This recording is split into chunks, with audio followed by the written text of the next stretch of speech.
what's up? My name's Alea. Welcome back to my channel and welcome to another video. So today I'm going to be giving you a whole bunch of fall book recommendations. So if you're looking for anything that is spooky or spicy for fall, we're going to be talking about a whole bunch of different books. I've got some graphic novels, horror, romance, fantasy, all that kind of good stuff. So hopefully you can find something no matter what kind of books you're into. So without any further ado, let's get into the book recommendations.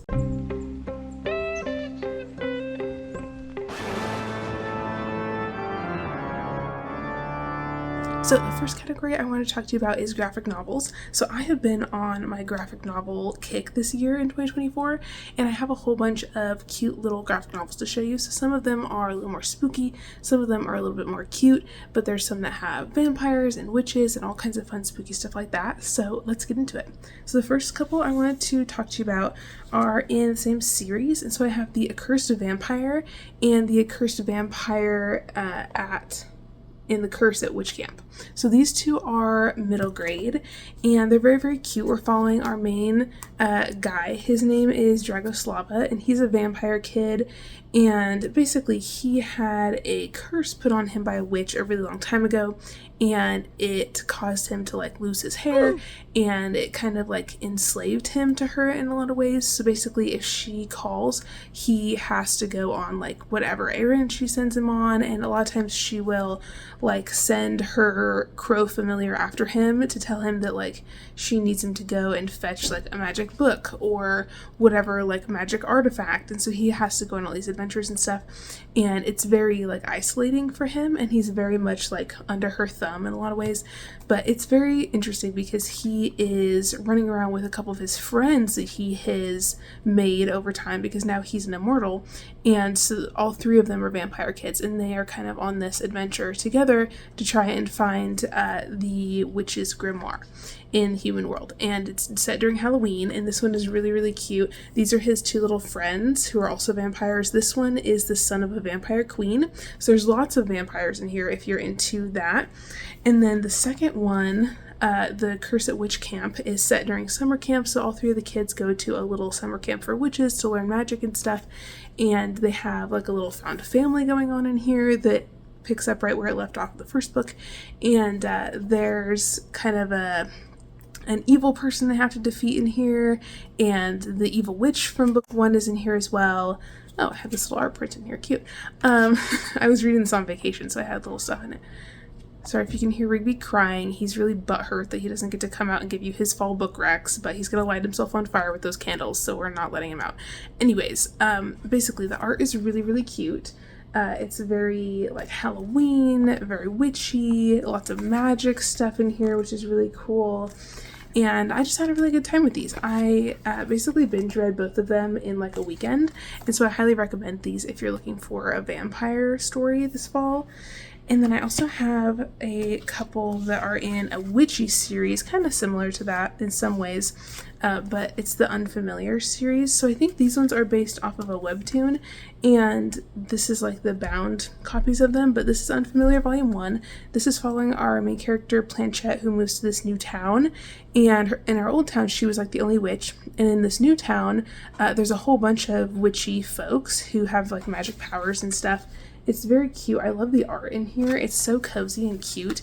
And there's this great found family in here with all of these witchy women. And the thing is, though, the Planchette moves into this house in this new town, and she doesn't realize that the house she's living in is extremely haunted. And so she moves in with her little friend, Winston the rabbit, and they quickly realize that the whole house is full of ghosts. And so she enlists the help of some of these other local gals to figure out how to get the witches out of her house. And basically they go on a whole journey to try and figure that out. But it's very spooky and fun, and all of the girls are kind of dealing with their own issues and stuff. So one of Planchette's friends is from a magic family, and she's really struggling because her powers haven't come in yet, and another one has a curse put on her that makes her look kind of strange, and she only has one eyeball because of it. And one of the other ones is part siren, and so she's struggling with people like really becoming obsessed with her because of her abilities. It's just really fun and interesting. And then here you can kind of see like some of the little ghosts in Planchette's house, but it's really, really fun. I love this series. The art is so cute, and there's also a little mystery element in here as well, because Planchette is realizing that a lot of the ghosts in her house were killed by the same person, and so she's trying to kind of like solve the murder mysteries as well to like get the ghosts out. And then volume 2, it follows the same girls, and they're like really good friends by this point, and they're solving another ghost case. And then 2 of the girls also have kind of like a sapphic romance going on, and it's really, really cute. Again, stunning art. I just wanted to show you this because I love these. I think they're so cute. I'm really bummed because this is only 2 books. I think this is the whole series she's not writing anymore. But if you want something that's completed, this is completed. I just wish there was more. And then the next one I wanted to recommend is Garlic and the Vampire. So I've talked about this one before. I think I vlogged this one when I read it. It's very cute. There's a lot of really cute characters in here. All of the main characters are little vegetable people. And basically there's this witch lady named Agnes, and this is her. Is that her? No, just kidding. Where the hell is Agnes? Here she is. Okay. There's Miss Agnes right there. Anyways, Agnes basically went into her veggie garden one day and decided that she needed some help, and so she brought some of the vegetables to life, and so now she has all these like little vegetable children that she cares for. And so our main character Garlic is one of those vegetable creatures, and Garlic is known for being very like fearful and has a lot of like self-doubt and stuff. And then one day they realize that the castle up on the hill is now occupied again, and there's a vampire guy who lives there, and they're not sure if he is evil or not. And so they send Garlic up there, because she's a garlic and vampires hate garlic, to see if he's a threat to their little family or not. And so Garlic goes up there, and she is like really stressed out, and she's really scared and stuff, and she goes on this like whole journey to try and figure out what the deal is with the vampire. And the story kind of goes from there. She also has this friend in here, Carrot, who I love, and they are so cute together, and I ship Garlic and Carrot so hard. It's not even funny, but just the imagery in here and the art is so beautiful, and it's got this really great like cozy autumnal fall vibe going on with it. It's beautiful. This is a great fall read. I really recommend it. I will say I read the second book in the series, Garlic and the Witch, and I wasn't a huge fan of that one. I really prefer this one. But if you are looking for more, there is a sequel. And then the next 2 I have not read yet, but they are on my TBR. And this one I've never heard anybody talk about. I just recently bought it at an indie bookstore, and it's called The Chromatic Fantasy. And I think it's like kind of inspired, at least the art is, by Alice in Wonderland, with like the roses and everything. And basically it's about this character named Jules, who's a trans man, and he is trapped in his life as a nun, and he ends up making a deal with the devil, and the devil ends up being this really hot guy, and I think his name is Casper, and they have this like queer romance, and it's about that. I will say this one is like a little bit more spicy and like explicit if you're into that, but the art is stunningly beautiful with the colors and everything. And the edition I have has gold sprayed edges too, which is really cool, and it's just really beautiful. But yeah, it sounds like it's a really fun trans story told in graphic novel form with some stunning art, and I just think this would be a really fun one for Halloween because of the like Alice in Wonderland energy that it has. But very cool. There's also some like skulls and blood, and like, you know, there's one guy that's a devil, and that's pretty cool. So anyways, looking at this, if you are interested, granted I haven't read it yet, so maybe it's, you know, not great, I don't know, but it looks really cool to me, and nobody's talking about it, so I thought I would just share that with you. And then there's another one that I am definitely going to be reading very soon, and it's called When I Arrived at the Castle by Emily Carroll. So this one is big, as you can tell, but it's following this lady who is a vampire, and I think it's like a Dracula retelling, and she has some sort of relationship with a cat woman, and there's a lot of blood. There's a bloody bathtub on the back, which is really cool, but it's very dark, it looks like. Emily Carroll writes a lot of really fun spooky graphic novels, and I read from her before last Halloween, and I really liked her other collection, Through the Woods, that I read. It was very fun. Her stories are usually very like I don't know, kind of isolated. Like, I've read ones from her before that are set kind of like this one in like castles and stuff, and that have a lot of like murder and dark scenes, and her stuff is just really beautiful and bloody and gross, but also like really fun. This one I think is a little bit more, again, like spicy between the two of them, and that's really fun. I'm trying to show you a page that doesn't have anything spicy on it. Anyways, we love some spice. We love some, sapphic ladies. We love women's wrongs. So there's that. So those are all the graphic novels I have for you. If you have any spooky graphic novels, please recommend them down below because I'm always looking for more. But the next category we're going to get into is horror. So I have a few horror books I wanted to share. So one of the ones I wanted to talk to you about is Horror Movie by Paul Tremblay. So this is one that I just recently read, and I did a vlog for it, so I'm not sure if that's going to be up before this or after this, but basically I thought I was going to hate that book, and it ended up being really good. So this is a book about a cursed movie. So basically these kids who were fresh out of college made this film together, and one of the girls who wrote the screenplay supposedly found this really creepy mask in this old school building in her hometown, and she decided to use it in a horror movie. And so we're following from the POV of the guy who played this character called the Thin Kid, who was the one who wore the mask. And after the filming of this movie, he's the only one from the original cast who's not dead. And they all died in kind of like weird ways. Like, I think one person died on set, and the other ones, it was like afterwards, but it was like one of them got cancer really young, one of them died in a car accident, like that kind of stuff. And basically it's following this main guy who played the Thin Kid years later as he's being approached by some different producers and stuff because they want to remake the movie, and the movie is just called Horror Movie, and they want him to play the Thin Kid again. And he has a lot of like mixed feelings about that. And anyway, so people say that this mask that he wore is like maybe haunted, and the haunted old school building that they shot the movie in is really creepy and weird. And anyways, basically the director lady who originally helped him make the movie passed away, and right before she died, she basically said that like it was her dying wish to have the movie remade. And so she published the screenplay online and also like a few scenes from the movie, and they become like super famous, and people have like this cult following behind these scenes from the movie. And it's very interesting. The movie itself has like really changed the Thin Kid guy's life. Like, he didn't really have anything going on before they filmed it, and then afterwards it's like become his entire world, and he really like embodies the role of this Thin Kid. It's very strange. The movie that they filmed is very like dark, and there's some scenes that are a little bit like you're like, ooh, like on the edge of your seat, like you are scared to keep reading a little bit. And I really enjoyed it. I wouldn't say it's like a, jump scare, like, oh my god, I'm absolutely terrified, but there's some scenes in here that just like kind of make your skin crawl, and I really enjoyed it. Honestly, the audiobook was really good. I really liked it, and I would recommend it, especially for Halloween. And then next up, I wanted to mention The September House. So this is one that I read last fall, and I loved it. It's a haunted house story, and we're following this woman who genuinely like does not give a shit, and she lives in a haunted house, and she and her husband moved in there, and after a few months her husband was like, I can't do this anymore, I'm leaving. And so she's like, okay, fine, go. I'm not leaving my house. This is my dream house, and I'm not going to let it go no matter how many ghosts are here.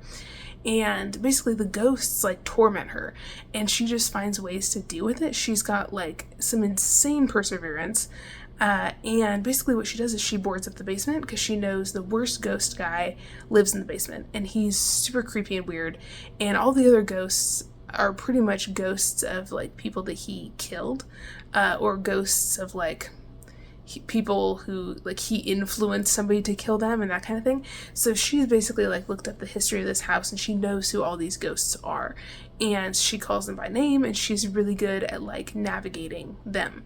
However, her daughter calls and is like, hey, I can't get a hold of dad, like what's going on? And she's kind of like deferring it every single time and like coming up with all these excuses. And finally her daughter is like, no, like I want to find dad. She finds out that he's missing, and because the mom hasn't seen him since he left, and so the daughter decides to come and stay with her, and of course she wants to come in September. And in this house, September is like the worst month, and that's when the hauntings get really bad, and like blood drips down the walls and like runs down the ground staircase, and it's a mess. And so the daughter shows up, and our main character is trying to like hide the hauntings from her daughter, and it gets weird and crazy. And if you're into paranormal stuff, you're gonna love this. If you love ghost stories or like season 1 of American Horror Story, you're gonna love this. It's also kind of like Home Before Dark by Riley Sager, except better in my opinion. Next up, I wanted to recommend Peach Pit. So this is a short story collection about unsavory women, and there's a whole bunch of different stories in here that are all mostly about women and their female rage and like them getting revenge on people who've wronged them, and it's fabulous. There's a story in here about a woman who's really fed up with men she's met on dating apps, and she decides to do something about it, and she has a like walk-in freezer in her house, so you can imagine how that goes. Revenge! There's another girl in here who like commits arson, and there's another girl in here whose dad dies and she knows who killed him, and he got murdered in front of her when she was a kid, and she kind of like makes it her life's mission to like get back at the guy who hurt her dad, and she like plays the long game, and ooh, it's so good. Basically, if you love women and horror and you love feminine rage stories, you have to read this collection. It's absolutely stunning. I highly recommend. My cat is yowling like he's possessed. He's completely fine. He's just really dramatic. Anyways, next up I have 2 horror books that are both about serial killers. So if you're into female serial killers, I think you would like these. So first off, Mayfly. I talk about this every 5 minutes and everybody's sick of me talking about it. But basically, Mayfly is about this woman named Maeve, and she works at Disneyland, and she plays a character who's essentially Elsa, and in her free time, she kills people. And some of them are people who have like done bad things. Some of them are just innocent people, but she has, you know, some issues. It's also very like spicy. She ends up meeting this guy who may or may not also be a serial killer, and they have like a really dark romance, and things get crazy. This book goes totally off the rails. If stuff with eyeballs sticks you out, or like serious body horror sticks you out, then this is not for you. There's a scene in here that involves a mouse and some acid, and it will be burned into my noggin till I die. And that's okay with me, honestly. This was CJ Leeds' debut novel, and this woman has me in a chokehold. I don't think you understand. Her second book, American Rapture, comes out in November. Also recommend that for fall. I have not read it yet because I haven't been able to get an ARC, but I did pre-order a signed copy. And so I'm going to be reading that for book club. We also read horror a lot for my book club. If you didn't know, I run a book club called the 4Bs Book Club, and we read horror and romance, and we alternate every month. So if you're looking for some other spooky books, you can also go to the book club and see what we're going to be reading. I'll leave the Instagram and everything linked down below if you want to check it out. But basically, we read Mayfly for book club, and we're going to read American Rapture in November, so you can come join us for that if you're interested. But American Rapture is set in Wisconsin, and it's very like religious, apocalyptic. We're following this girl who is a virgin, and she is navigating the apocalypse all on her own, and I think she was raised in like a religious family.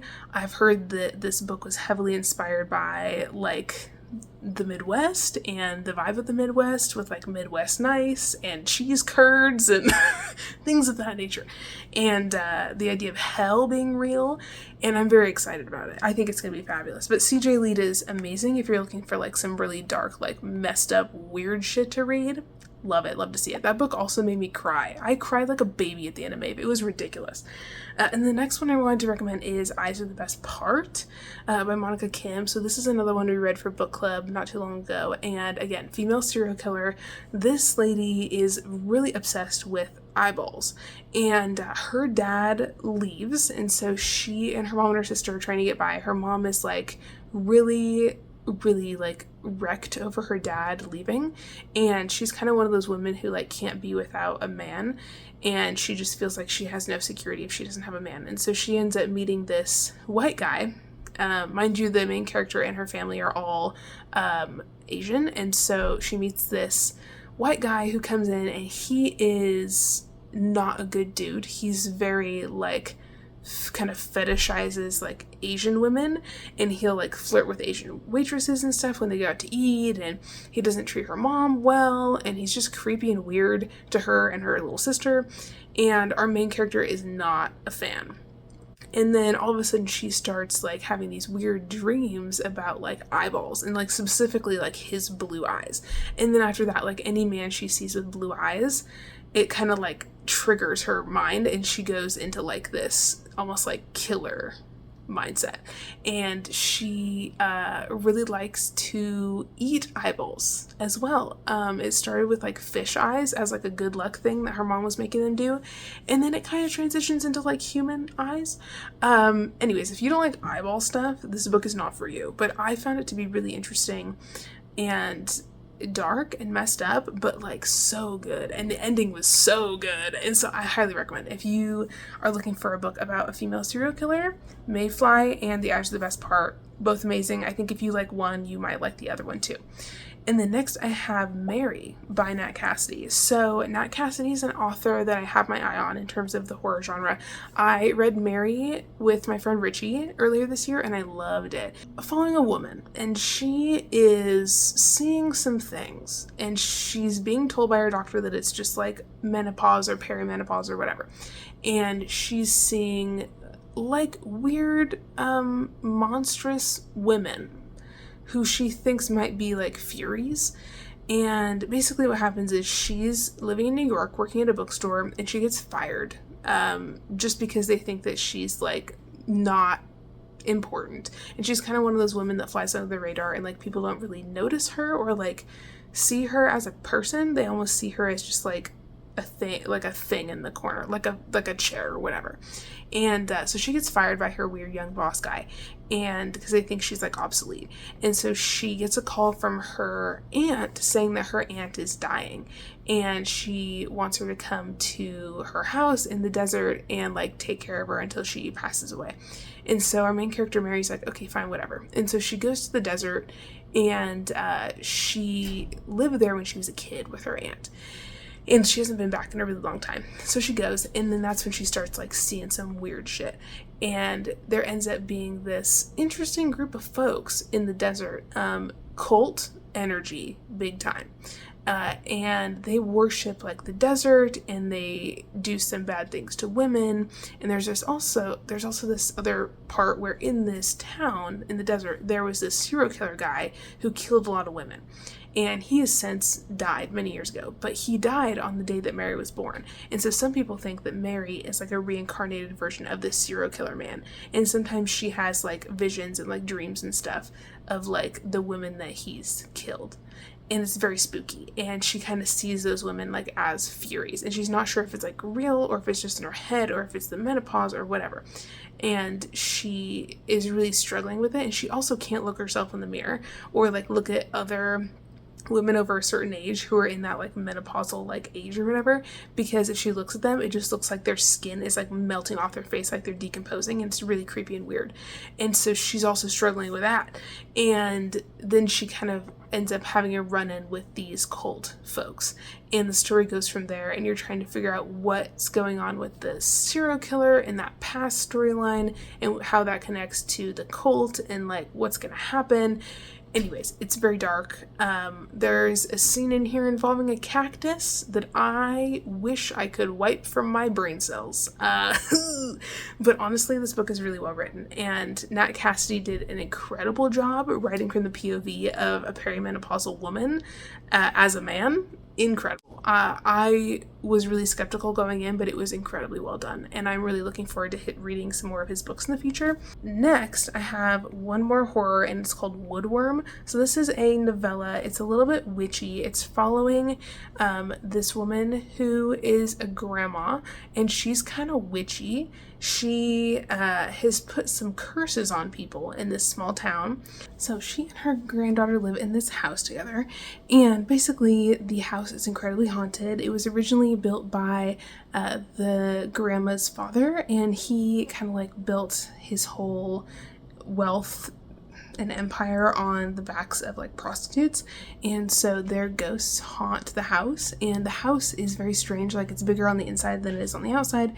It's kind of like a labyrinth in there, and there's also saints that visit the grandmother and show her visions of like the future and the past, and like tell her things that people have forgotten about.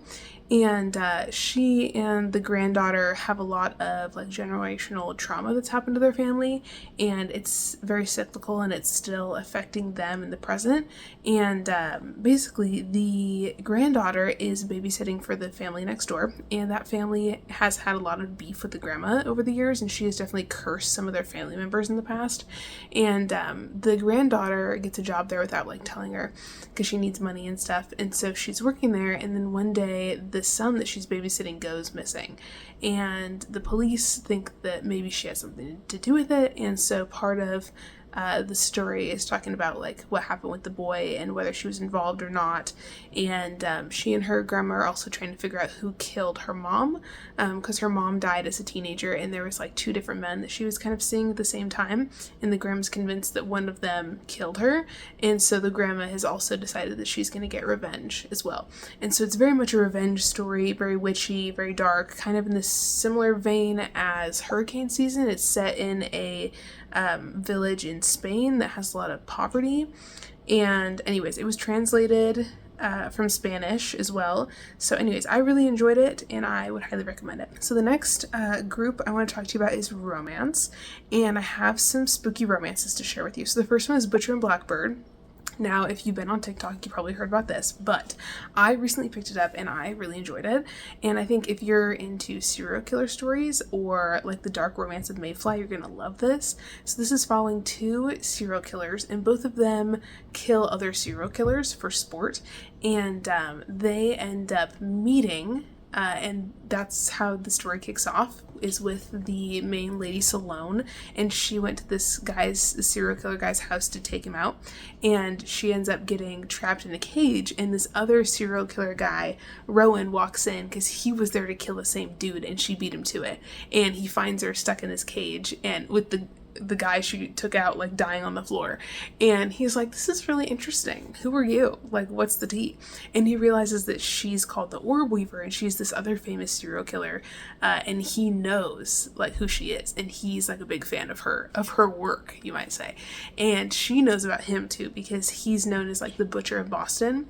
And so anyways, they end up striking up this kind of a deal, and he's very into her because she's very attractive and she's a killer, and they have a lot in common, and they tend to go for very similar victims, I guess. And they are both very in the know about like who the bad serial killers are, and they're both on a mission to take them out. And so Rowan proposes this like annual competition between the two of them, where they will each get a location from his brother, who's also like into some dark stuff. He's like a hired killer too, and he gives them a location, and they both go to the town, and they have to figure out who there is a serial killer and take them out. And whoever takes them out first wins. And so they do this competition every year, and they have like a new state that they go to in the US, and they have a new like person that they're trying to hunt down, and they don't know who it is. And basically it becomes like the time of year that they see each other, and then they end up trying to like see each other more, and like going to the other person's like city where they live just to like see them and stuff.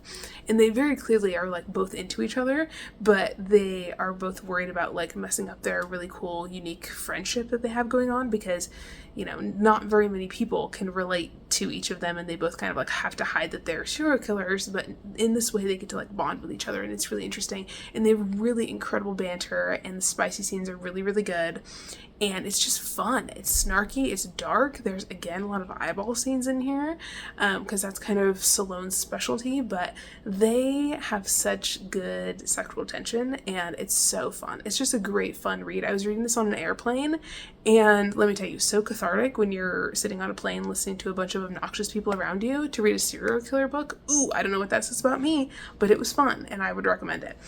Next, we have Blood Moon. So this is a spicy monster romance novella, and I read this a few Halloweens ago. It's a great Halloween read. It's set at a Halloween party, and there's a romance between a witch and a vampire. And basically, the witch lady owns some kind of like little bar, and this club opens across the street that's kind of like taking a lot of her customers. And what she doesn't know is that this vampire guy that she just hooked up with is the owner of that club across the street. And so they end up having this like business related beef with each other. And anyways, it has a really good like happily ever after conclusion to it, but it's very spicy. And there's a scene in here that involves like mirrors, and that's really fun, and I really enjoyed it. Highly recommend. And then next up, I wanted to recommend the beginning of this series by Juliet Cross that I really enjoy. That's very paranormal. And so the first two books are Wolf Gone Wild and Don't Hex and Drive. And one is a werewolf romance and one is a vampire and a witch romance. And basically this series is following this family of witches, and all of the sisters have their own romance in each book. And they all have like dudes that they're with who are paranormal. So there's some Grim Reapers, there's werewolves, there's vampires. And a lot of them are like friends with each other too. So there's a lot of crossover in the series, and it's really, really good. But the first book, Wolf Gone Wild, is really fun. But the main guy, Mateo, is like kind of battling with his inner wolf because it's kind of like out of control, and he's having a hard time like being able to control his like shifting and stuff because this like entity put a curse on him and to like control his wolf and like mess with him. And so he's really struggling with that. So he goes to this family of witches for help, and one of the sisters, Evie, decides to try and help him, and the story goes from there. But basically it's very like alpha male, like dom kind of. If you're into that, then it's good, and it is good. But I like the second one, Don't Hex and Drive, more because that one is between one of the other sisters who has like this earth plant magic and this guy who is a super duper powerful vampire, and he is like ancient and he's really, really cool, and I really love him. His name is Devraj. He's one of my favorite like male romance protagonists of all time. Highly recommend. Both of the books that I read in the series are really, really spicy, and I'm working on continuing the series, but I haven't finished it out yet. But every book that I've read I have enjoyed so far, and they all have like really good spicy scenes, really good banter, very fun, just really funny. The sisters are really fun to follow, so I highly recommend that series. And then the next one I have is Trick or Orc. So this one is a Halloween romance, and it's following a human lady and an orc, and basically she has children, and she and her man got divorced, and she's been really like struggling with like like self-worth and stuff post-divorce. And her friend is actually married to an orc guy, and she has now moved to his like fantasy village with him. And her bestie is basically like, dude, you should move to the village, it'll be great for you, great for the kids, you need to get out of the human world, away from your ex, and you need like a fresh start. And so she does, and then she meets this hot orc guy, and I think he's like the brother of her friend's husband. And anyways, she and this hot orc man have this incredibly cute little romance, and the fantasy village that they live in is like super big on fall, and so they have this like fall festival, and she and the orc guy end up working at this bakery together, and so they're co-workers, and they bake all these like little fall treats together. It's just super cozy and fun, and I really, really enjoyed it. If you're looking for like the perfect autumnal romance, this is it right here. That's all I have to say. Next, I wanted to recommend How to Marry a Lich. So this is a paranormal romance between she's part elf, and then he is a lich. And so basically he is this very, very powerful guy, and they are in this fantasy world where there's a city, and then he lives like outside of that in the forest. And she has been going to his house for like 5 years because she thinks it's abandoned, and so she goes and like hangs out in the garden, and she like tells stories to the graves and stuff in the graveyard. And he's been watching her do this for like 5 years, and he's like really down bad for her just from like watching her out the window. And she ends up running onto his estate one day because she's getting chased by this guy who's trying to force her to marry him. And she says no, and he comes after her, and she runs to the garden because that's like her safe place. And then the lich guy is pissed, and he ends up taking out the guy who's coming after her. And he basically tells her, like, I really want you to stay. Like, you can't leave. Would you like to stay for dinner? Would you like to stay forever? Anyways, they end up falling in love, and it's really cute. And she has this like crazy stepdad who is trying to come after her and steal her fortune. And so she and the lich end up having this like marriage of convenience, and they're also in like close proximity because she's staying in his house for protection. Oh my god, it's so good. And then there's also this like eldritch magic in here too, because she has this like eldritch curse that's on her family, and that's also affecting her like fortune and stuff. And so she and the lich end up having to do some like pretty badass battles and stuff. So if you're into like spicy romance and different magical creatures that are kind of unique, and eldritch powers and gods and all these different things, you're gonna really like this. And if you're into like fantasy fight scenes, ooh, there's some really good ones in here. Love it. And then the next category I want to talk to you about is fantasy. And so the first one I want to recommend is The Invocations. So this is a witchy story, and we're following 3 different witchy women from all their POVs, and they're all very interesting. And basically in this city that they live in, witches are being killed by this person, and they don't know who he is, but it seems like he has powers. And in this world, only women can be witches. And so they don't know who this guy is who has powers, but he's hunting down witches and like cutting off little like pieces of their skin for some reason, and it's very strange. And so all 3 of them are connected to these murders in some way and are trying to track down the killer, and they end up meeting one another and kind of like helping each other out. And I think that's all I'm going to say on that. Basically, all of the POVs are really, really strong, and I never felt like there is one where I was like dreading having to read it and like slog through it to get to the next one. Like, all the women are very interesting. One of them, her older sister was killed by this guy. One of them is looking for kind of like a curse breaker because she sold parts of her soul to become a witch and get powers, but she did the spell wrong because she did it herself as like a teenager, and now she's having this insane chronic pain because she's got like 3 different demons that are tied to her, and she's trying to like not be a witch anymore and like get rid of the demons that are tied to her.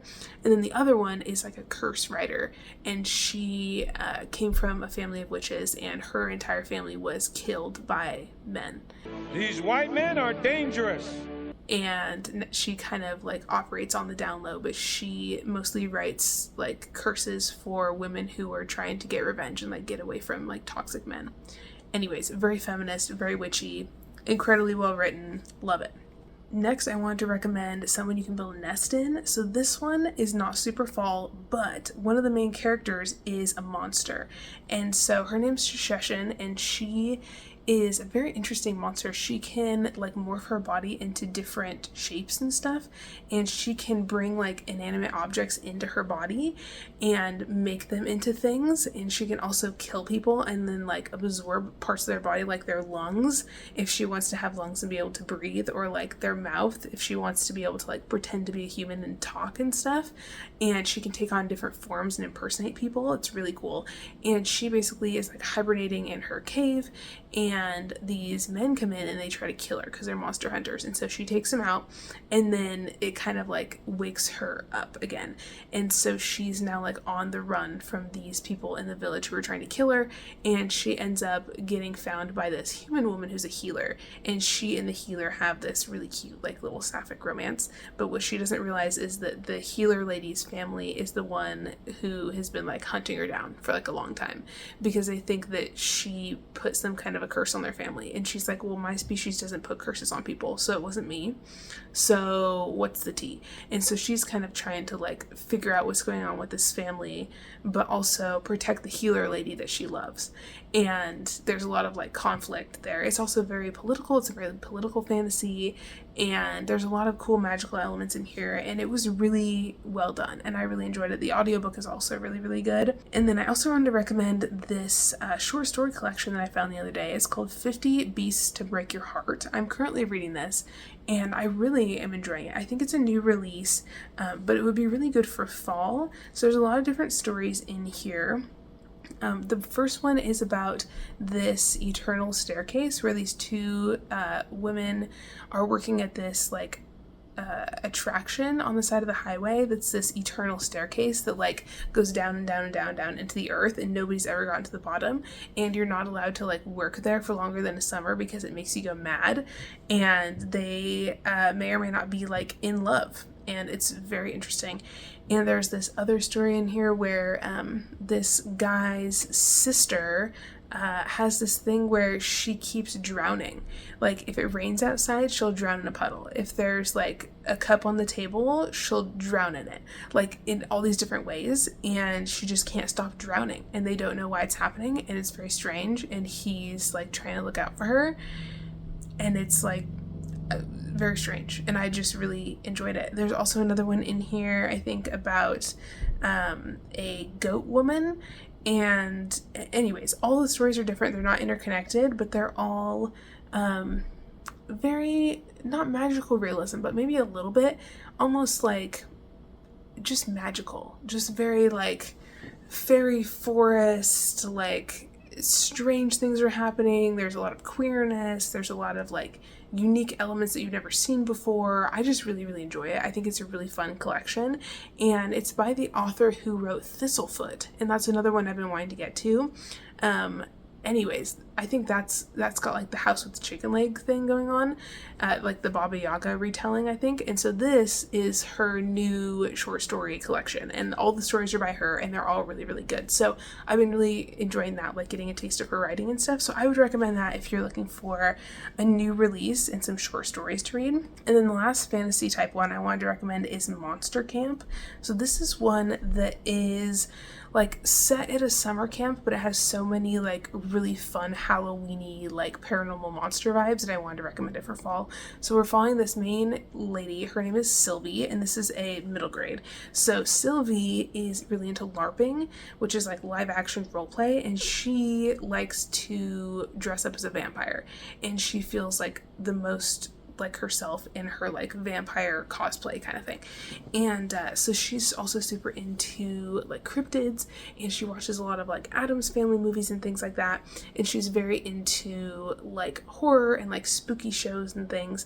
And her mom passed away when she was a kid, and so all of her mom's old videos are all these like Addams Family spooky things, and her dad is like not into that at all. He's trying to get her to like live in the real world and make real friends and like stop being a vampire. And he's human and she's human too, and so he thinks it's like kind of strange, but he also is like a single dad and really loves his daughter and stuff. And so he basically says, you know, you need to make some friends. It's summer, like you should go to summer camp. And he brings her all these brochures and stuff, and he's like, pick whichever one you want to go to and you can go. And so she finds one in there for a monster camp, and she thinks it's like a live action role play camp for kids, and so she says she wants to go to that. And he's like, dude, no, like the whole point was for you to not be a vampire and to like be a normal kid for the summer. And so he forbids her from going, and it's very sad. And it's a little frustrating sometimes with the dad in the story, but also like you can tell he really loves his daughter. Anyways, so she says, fine, I'm going to go to the camp next door. And so he drops her off there, not realizing that the monster camp she wants to go to is next door. And so she just sneaks over through the woods and goes to monster camp. And then once she's there for a little while, she realizes like the camp counselors are also paranormal creatures. So like one is a manticore, and one is a skeleton guy, and then there's like a Loch Ness monster in the lake, and all the other kids are all dressed up, and some of them are werewolves, and some of them are vampires, and some of them are like there's a Frankenstein guy and an invisible man, all these things. And she's like, oh my gosh, these costumes are so good, like they really like put their whole pussy into these.